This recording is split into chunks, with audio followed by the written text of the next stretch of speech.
Hello students, I am Mrs. Jenny Shah and I shall be teaching you all economics this year. Today we will begin with the first chapter, computer system. This will teach you all the intricate knowledge about all the computer peripherals that you have seen and known till date. It will introduce you to many different aspects of computer and it will create a good base to learn computer science. Let's begin.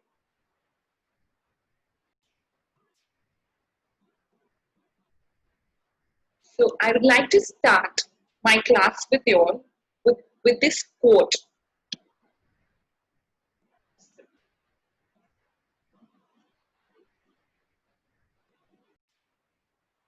The quote is that a computer would deserve to be called intelligent if it could deceive a human into believing that it was a human. I repeat, a computer would deserve to be called intelligent if it could deceive a human into believing that it was human, by Alan Turing. This quote very well explains that a computer is not intelligent. It is human that is intelligent.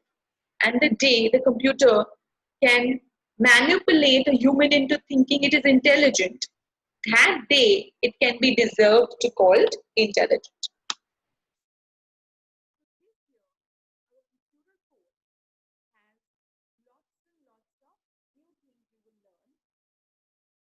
We will learn how to write programs in a computer programming language. Ever since the invention of Charles Babbage's difference engine in 1822, computers have required now require a means of instructing them to perform a specific task. If you have a computer at home, it's not going to do things on its own unless you instruct it. You can tell it what to do. Similarly, all the computers that we have, they need some set of instructions to perform a specific task.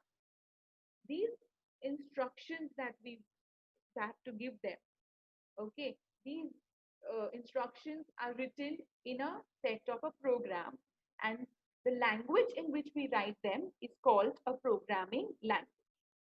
Programs in computer language prepare people to write and design a computer software. All these programs, when you will write these programs together, they build a software.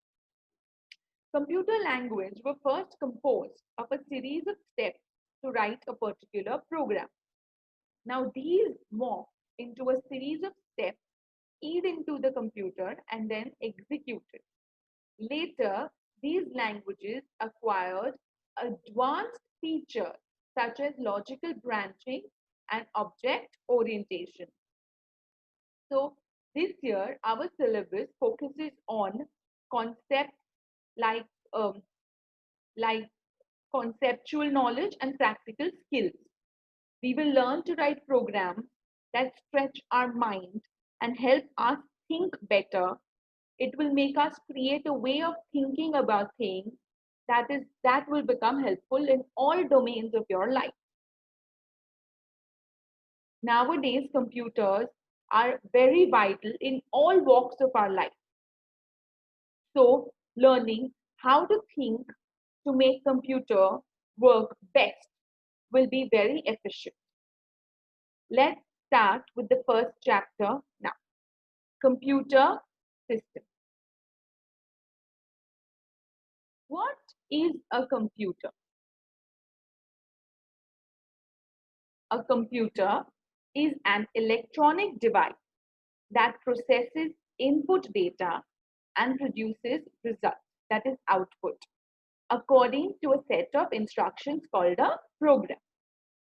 A computer performs basically 5 major functions, irrespective of its size and make. No matter what is its size or what is its make, it performs 5 important functions. Which are these functions? It accepts data or instructions by way of input. it stores data, it processes data as required by the user, it controls operations of a computer, and it gives results in the form of output. These are the most important 5 functions of an entire computer. It has to take data from the user. It will accept the data that the user enters. It has to even store this data. It has to process this data the way the user wants it. And it has to control all the operations of the computer. And finally, it will give you results in the form of output. What is hardware? In IT, hardware is all the physical aspects of a computer. This term arose as a way to distinguish the box and the electronic circuit. Okay, so initially even the electronic circuit was called a box, and even the computer was called a box, and there was a need to differentiate between the two. That's where the word hardware came in. Hardware are all the things that you can touch. And the program in the computer that you cannot touch started to be called software. What is software? It is a set of programs, a set of instructions. Instruction is a command written using programming language. So a set of instructions is called a software.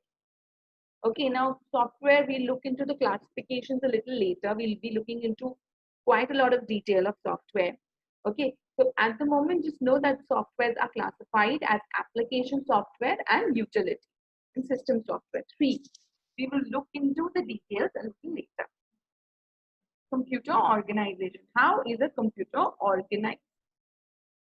So we have 3 forms of devices on a computer: input device, output device, and processing device. Now, input device, these are the devices that help us to enter data and instructions into the computer. Some of them are keyboard, mouse, scanner, OCR, OMR, MICR, microphone, webcam, graphic tablet, trackball, and gamepad. All of these help us to give instructions to the computer. Like a graphic tablet, it is a device which is used to draw things. So we draw with hand, and it will take the input in that form. MICR is magnetic ink character reader. It's an input device which generally finds application in banks to process checks. This is how the checks are processed in the bank. Then we have OCR. OCR stands for optical character recognition. It is an input device which reads printed text and sends that to a computer. Next, we have OMR, which is optical mark recognition. If you have given any test that requires you to color a circle ABCD, it requires an OMR, optical mark recognition, to read that paper. You can go through this entire list on your own. They are very easy devices. You will understand the application. They help us to give instructions to the computer. Next, we have is output devices. This displays the results from the computer to us. This will project the results to us. Okay, this can also be used to store the results for further use. Like, for example, the computer monitor. How do you know a computer is on? How do you know if you have typed letter A, B, C? When you type the letter, it's input using a keyboard. This information is processed to the computer. Computer writes the alphabet in its memory. But how do you know it has finished it?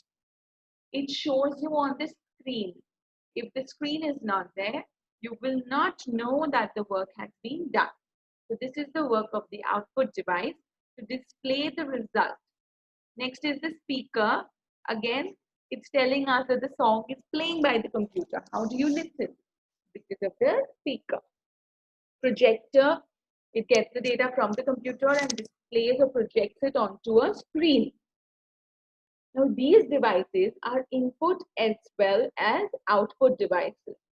These devices are capable of receiving data or from users, and also sending data to computer or other devices. It can do 2 ways. If you have a pen drive, You can copy information into the pen drive, and you can copy information from the pen drive to your computer or laptop.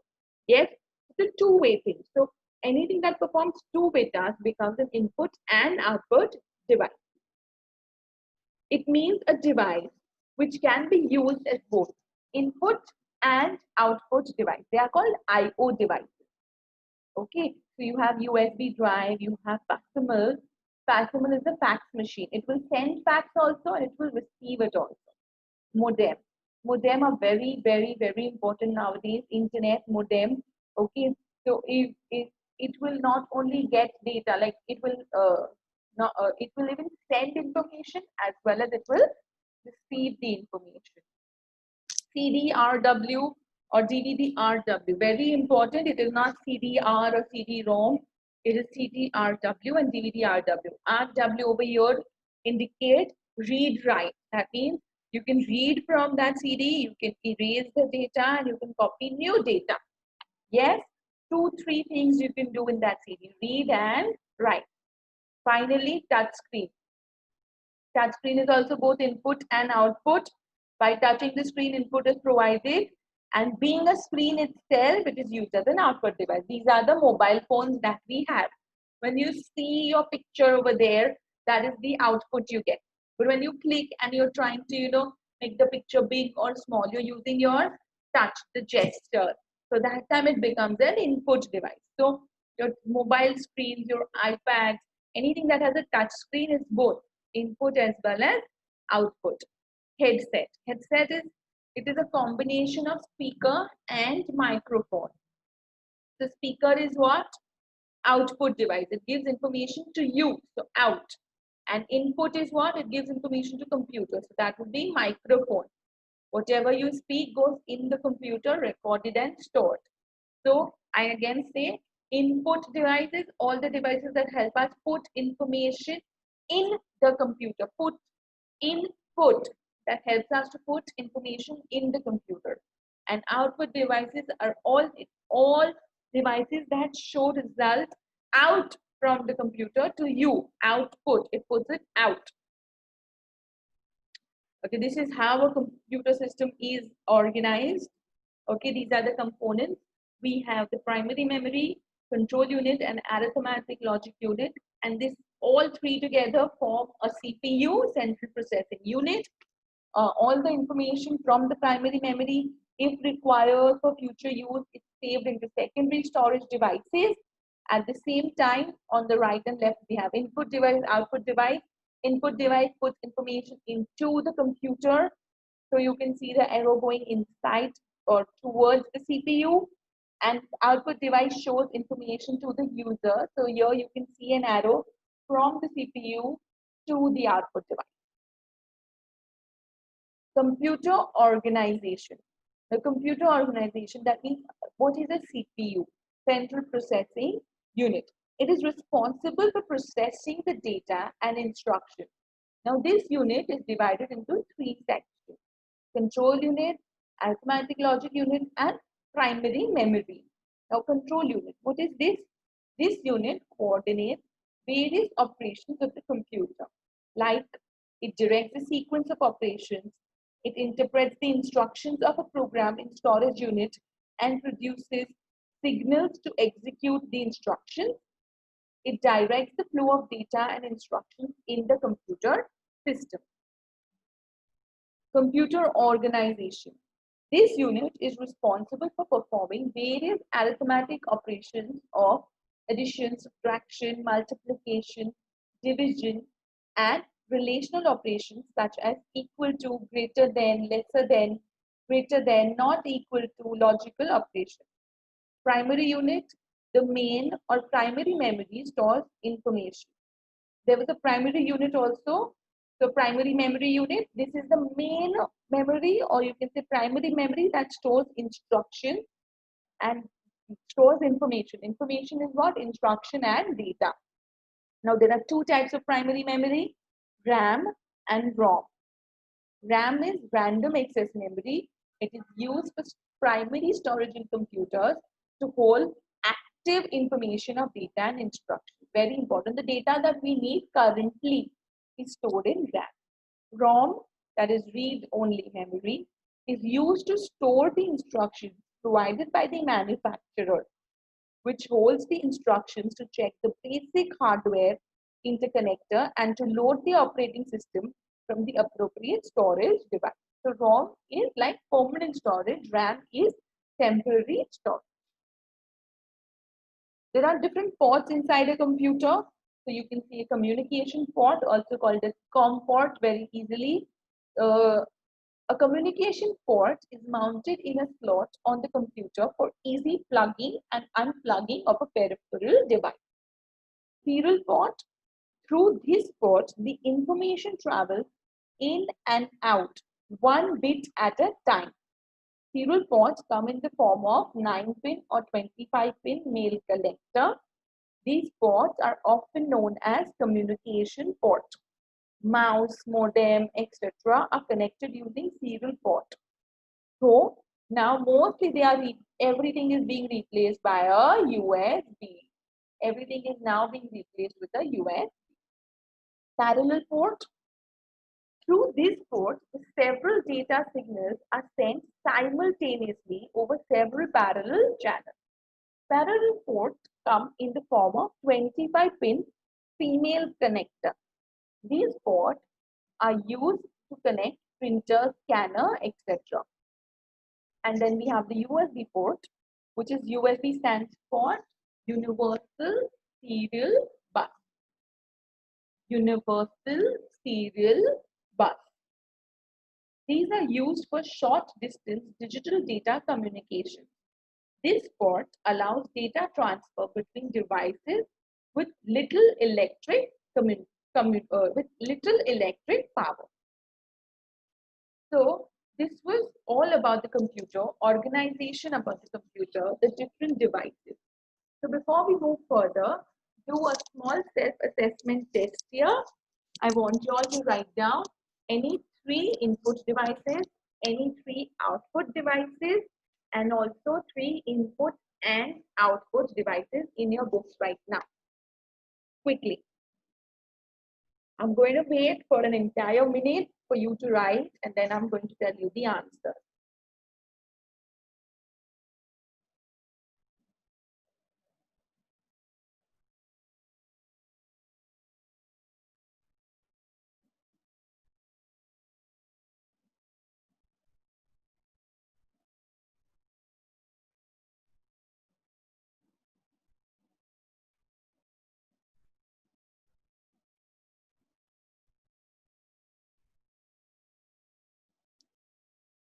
Okay, I hope you all have written it now. If not, please pause, because now I will continue with the answer. 3 input devices should be keyboard, mouse, microphone, a scanner. All these are input devices. Output devices should be monitor, speaker, printer. You could have you could also have output device could be a fax, but that's the input output. Okay, and then you have 3 input and output would be fax machine. It could be a touch screen. It could be 3 input and output devices. Another one, come on, quickly help me here. It could also, a barcode reader can be an input device. Yes. Another, come on, input and output could be done by nowadays. We have the all-in-one printer and scanner together. So where printer becomes an output device, scanner becomes an input device. Yes. Any other that you all have written that was shared with you all previously in this video are fine. Now we'll go with the next one, which is next topic of this chapter, which is evolution of computers. So this is a little timeline that I have found. It's also there in your textbook. From 500 BC to 1970, it includes most of the milestones that we achieved. It started with abacus, where the early man had found abacus and he was able to calculate larger amount of numbers on this. Then in 1942, Blaise Pascal found Pascaline. And then Charles Babbage in 1834, he found the analytical machine. Okay, analytical engine. Then 1819, Hermann Hollerith found tabulating machine. And 1937, Alan Turing, he found the Turing machine. All right. This is where it was a programmable machine and it could solve problems in 1937. 1945, John von Neumann, he introduced the concept of stored program. That is, you make a program and you store it in a computer so you can use it again tomorrow. You don't need to sit and make it again. Okay. So he found the solution of storing the program instead of making it every day. All right. And this was implemented on EDVAC and ENIAC computers. All right. Then in 1947, transistors came in. That means up till now, we used to use vacuum tubes, which were now replaced by transistors. And then finally, in 1970, we found integrated circuit, which is a small microprocessing chip, a small silicon chip, which contains the entire electronic circuit on a very small area. So this is the evolution of computers, abacus, and we have the Napier's bones I have added here, which is a calculating device which used the bones. Then you had Pascal's calculator, we had Lib's calculator. So calculator was the first, that means math and numbers. When we wanted to add this is how we found a computer. Okay, this is the von Neumann architecture where he thought that we could store and save programs instead of doing it every day. So it was like, for example, if I'm making let's take it a food example. So I'm making a sabzi or I'm making a vegetable every day new. But someone says, why don't you make it in bulk since you are anyways using it every day and put it in your refrigerator? Or let's say chutney, like we are just two people in the house and we eat chutney all the time.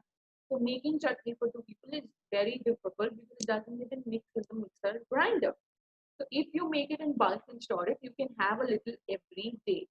So that's what von Neumann architecture, von Neumann brought in a new idea. He said, instead of making programs every day, what if we save the programs on the computer so that it runs every day whenever we require it? He brought the idea of storing a program.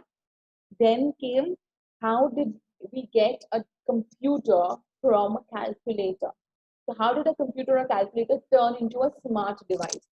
So 1943 to 1944, that is around that time within this year, two University of Pennsylvania professors, that is John Moseley and J. Presper Eckert, they built the electronic numerical integrator and calculator as the ENIAC.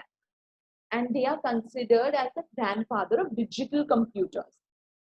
And then in 1976, Steve Jobs and Steve Wozniak, they started Apple together. Okay, and that also they started it on April Fool's Day, and they rolled out Apple I, the first computer with a single circuit board. And then finally in 2007, we had iPhone, brings many computer functions to a smartphone. So iPhone brought in the idea of a smartphone. These are the generations of computers. We had the first generation from 1944 to 59. So 1944, ENIAC came in. That was the first generation of computers. And the characteristics were, it used to use vacuum. We used to use vacuum tubes those days. Then in 1959, if we go back to our timeline over here, 1950, this is transistors came in 47 where it was replaced. Okay, so the first generation had vacuum tubes, second generation had transistors from 1959 to 64. Then 64 to 75, we had large scale integrated circuits. And then finally in 1975, we came up with very large scale integrated circuits. And then the fifth generation that is still happening right now, that means it is the present, is artificial intelligence based computers. What is artificial intelligence? AI is like Siri you all have. Okay, that is artificial intelligence. Of course, that Siri is not intelligent. but it has been trained the program with so many questions and answers that it's able to talk to you like a human. Remember, the day computer fools human into thinking it is human, that day we will call it intelligent. All right. Finally, integrated circuits, this is how we have grown exponentially in the number of transistors that we use in the integrated circuit. From 1940 to 2020, the latest one we have is Core i7. Yes. Now, this is where I'm going to end today's class. So, I want you all to do another self-assessment test right now. I want you all to write down the father of computers and the name of two grandfathers of the digital computers. I will discuss these answers on the next class. Okay? All right. How do you troubleshoot with parts of computer? So you all must be getting lots of people telling you all that something's wrong with our computers. Can you look into it? These people don't understand that computer science is completely different than hardware engineering or software engineering and other things. It happens to me so many times that my cousins will or uncle will call and then say, "Oh, you know computers, right? So you should know what went wrong." Well, most of the times we don't, but you can't tell them you don't. So what do? We have a set of protocols we follow, and finally we turn back to Mr. Google. And when you find appropriate information, you always get correct answer. You should just know how to ask the right question. Yes. So first we will check if all the parts of the computer are working and they are connected. So we will first check the cable. We will unplug some parts of the computer and we'll replug it. Okay. And then we'll try to see if it's booting, if it's working. Finally, we will check the wall outlet. We will plug something else into the outlet and see if it works. If that doesn't work, that means the outlet is faulty and not the computer. Okay. If you have a surge protector, try a different outlet. In case it's in such a way that you can't use that outlet, try plugging your device into another outlet to check if the plug is gone. Finally, turn the system off and wait 30 seconds and try it again. Always try and tell people to wait for 1 full minute. Trust me, 30 seconds is something they can't wait patiently. 30 seconds, yes, they can't wait patiently. Okay, reach behind the machine and see if you can feel the air blowing out of the power supply. If you can feel it, then you know that the machine is getting some power. Look at the keyboard at the indicator light being lit as the machine boots. Sometimes the monitor has something to do with the system acting up. Unplug the power cord of the monitor of the wall and replug it in. Unplug the cable from the computer to the monitor and replug it to the monitor. Try rebooting. This is all just to check if your computer is working or not. If you have any other difficulty in your computer, it's best to do the correct Google search. You will get the correct results only if you know the correct terms to use and to type it correctly. If, for example, I have forgotten the password to one of my Word files that I had set, there is no way you can do it. You cannot find out. But if I go to Google and write stuff like how to reset a password, it's not going to help me because I don't want to reset it. I have forgotten it. And I have to mention it's a Word document file. So very important to put correct information in the Google search. So with this, I end today's class. Next class, we will begin with the question, who is the father of computer and who are the two grandfathers of digital computers? Thank you and have a great day.